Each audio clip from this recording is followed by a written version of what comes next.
لمن حفظ الكتاب بصدره فبدا وضيئا كالنجوم تألقا وتمثل القرآن في أخلاقه وفعاله فيه الفؤاد تعلقا وتلاه في جنح الدجى متدبرا والدمع من بين الجفون ترقرقا هذه صفات الحافظ.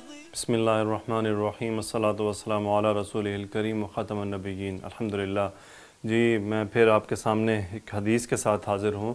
اس حدیث کو کرنے کا مقصد یہ ہے کہ جو ابھی تک ہم نے اسماء کی چاروں کیٹیگریز پڑھ لی ہیں اس کو یہاں پہ تھوڑا سا پہچاننے کی کوشش کریں ہم کہ اب تک ہم نے کیا حاصل کیا اور ہم کیا پہچان پا رہے ہیں. انشاءاللہ ترجمہ بھی آہستہ آہستہ ہو جائے گا. ابھی ہم پہچان کر رہے ہیں.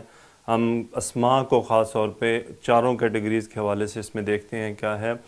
قال رسول اللہ صلی اللہ علیہ وسلم اقرأوا القرآن فإنه يأتي يوم القیامة شفیعا لأصحابه. اب یہاں پہ آپ کو پہلا ناؤن مل رہا ہے القرآن. اب القرآن جنس کے حساب سے مذکر واحد اور اپنے اعرابی حالت میں یہ نصب میں ہے اور یہ معرفہ ہے. پھر القیامتی مل رہا ہے تاء مربوطہ کی وجہ سے مؤنث واحد اور پھر یہ آپ کو حالت جر میں مل رہا ہے اور اس کے بعد یہ معرفہ ہے الف لام کی وجہ سے.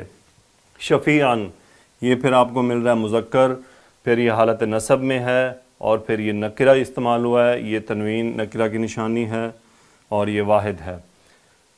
اقرأ الزہراوینی. اب زہراوینی یہ حالت نصب یا جر ہو سکتی ہے اور یہ مثنیٰ ناؤن ہے. یہاں پہ یہ مثنیٰ ہے اور یہ یہاں پہ مثنیٰ ہے اور اس کے علاوہ الف لام کی وجہ سے یہ معرفہ ہے. پھر البقرۃ، پھر یہ بھی حالت نصب میں تاء مربوطہ کی وجہ سے مؤنث اور الف لام کی وجہ سے معرفہ. پھر آل عمرانہ. عمرانہ یہاں پہ حالت جر میں یوز ہوا ہے. انشاءاللہ یہ ہم پہچان لیں گے آگے. آپ ابھی اس کو جر یا نصب کر سکتے ہیں.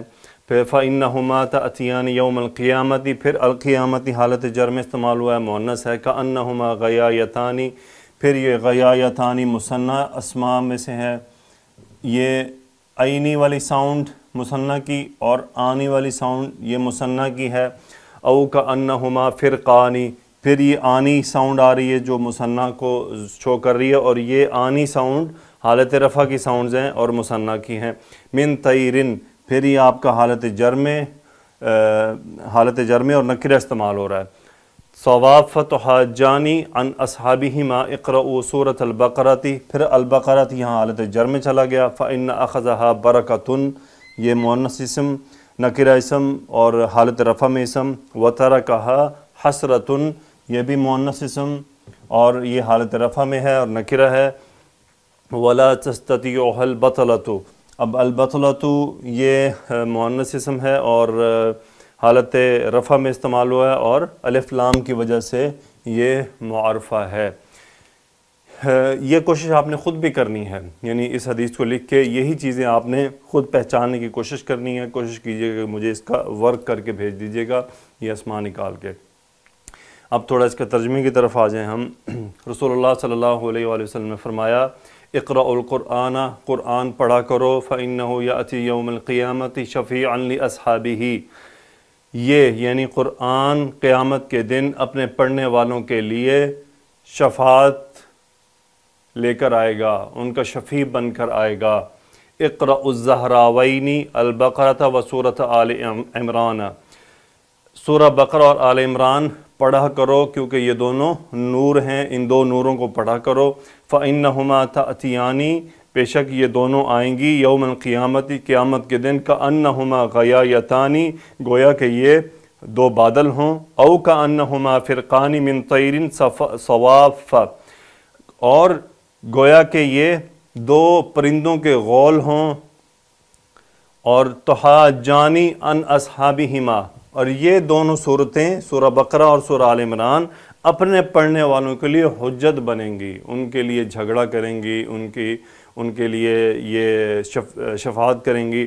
اقرؤوا سورۃ البقرۃ، سورہ بقرہ پڑھا کرو، فإن أخذها برکۃ، کیونکہ اس کا پڑھنا برکت ہے، وَتَرَكَهَا حسرۃ، اور اس کو چھوڑ دینا ایک حسرت ہے، وَلَا تَسْتَطِيعُهَا الْبَطَلَةُ، اور اس کو یعنی سورہ بقرہ کو جادوگر نہیں حاصل کر سکتے، نہیں پکڑ سکتے، اس کو نہیں وہ قابو کر سکتے۔ تو اس حدیث میں ہمیں قرآن پاک پڑھنے کے بارے میں رسول اللہ صلی اللہ علیہ وآلہ وسلم نے یہ تاکید فرمائی ہے، اور خاص طور پہ اس کو ایک خاص دن کے ساتھ جوڑ دیا ہے کہ قیامت کے دن وہ اپنے پڑھنے والوں کے لیے شفاعت کرے گا۔ تو کیوں نہ ہم قرآن کو اپنا ساتھی بنا لیں، ہم اس کی اتنی قرت کریں کہ واقعی وہ ہمارا دوست بن جائے۔ پھر اقرؤوا الزہراوین، پھر سورہ بقرہ اور سورہ آل عمران کو خاص طور پہ پڑھا کرو۔ کیوں پڑھا کرو؟ کہ قیامت کے دن وہ بادل بن کے آئیں گے سایہ کیے ہوئے، اور وہ پرندوں کے غول کی طرح ہوں گے، دو پرندوں کے غول کی طرح، اور یہ صورتیں حجت قائم کریں گی اپنے پڑھنے والوں کے لیے۔ پھر اسی حدیث میں اور کیا بات ہے جو خاص طور پر ہے، سورہ بقرہ کی تلاوت کیا کرو۔ سورہ بقرہ کی تلاوت کیوں کیا کرو؟ سورہ بقرہ جس گھر میں پڑھی جاتی ہے اس گھر میں شیطان جادوگر داخل نہیں ہوتے۔ اپنے گھروں کو ہم اس میں ایسا ماحول ڈیولپ کر دیں کہ شیطان اور جادوگر داخل نہ ہوں۔ ہم اپنے گھروں میں ان باتوں کا اہتمام کریں، ایسی چیزوں کو ہم گھروں سے باہر کریں جو شیطانوں کے آنے کا سبب بنتی ہیں، اور سورہ بقرہ پڑھیں کہ جو شیطانوں کے بھگانے کا سبب بنتا ہے۔ پھر آج کل ہر آدمی یہ کہتا ہے یار مجھ پر جادو کر دیا، اس پر جادو کر دیا، اس نے جادو کر دیا۔ جس گھر میں سورہ بقرہ پڑھی جاتی ہو وہاں جادو نہیں ہو سکتا، اور جو سورہ بقرہ پڑھنے والا ہو اس پر بھی جادو نہیں ہو سکتا۔ تو سورہ معوذتین دونوں، یعنی قل اعوذ برب الناس، قل اعوذ برب الفلق، اور اس کے ساتھ سورہ بقرہ، جو آدمی یہ پڑھتا ہے اس پہ جادو نہیں ہو سکتا۔ یہ جادوگر اس کو حاصل ہی نہیں کر سکتے، یعنی جو آدمی سورہ بقرہ پڑھتا ہو اس پہ جادو کا اثر نہیں ہو سکتا۔ تو میرے بہنوں، میرے بھائیوں، اس حدیث سے ایک تو ہم عربی بھی سیکھ رہے ہیں، اور پھر ہمیں میسج کیا مل رہا ہے، وہ میسج بہت امپورٹنٹ ہے۔ گھروں میں سورہ بقرہ کی تلاوت خاص طور پر کیا کریں، اور قرآن کو خاص طور پر اپنی زندگی کا حصہ بنائیں، روزانہ اس کا ایک حصہ مقرر کریں، بڑے کم سے کم ہی کیوں نہ ہو، لیکن کریں ضرور۔ کوئی ایسا دن نہ گزرے کہ ہم قرآن کو نہ دیکھیں، یا قرآن ہماری نظروں سے نہ گزرے، یا قرآن ہم مت پڑھیں۔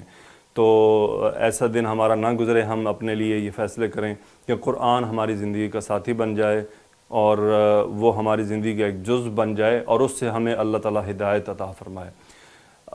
بس یہ حدیث مبارکہ ہے، اس میں اب آپ نے گرامر دیکھنی ہے، باقی انشاءاللہ آج سے ہم جملہ شروع کریں گے، اس کی ویڈیو میں تھوڑی دیر میں بناؤں گا اور اس کو آپ کے ساتھ شیئر کروں گا۔ جزاکم اللہ خیرا، رب یسر ولا تعسر وتمم بالخیر وبک نستعین، الحمدللہ رب العالمین۔ السلام علیکم ورحمۃ اللہ۔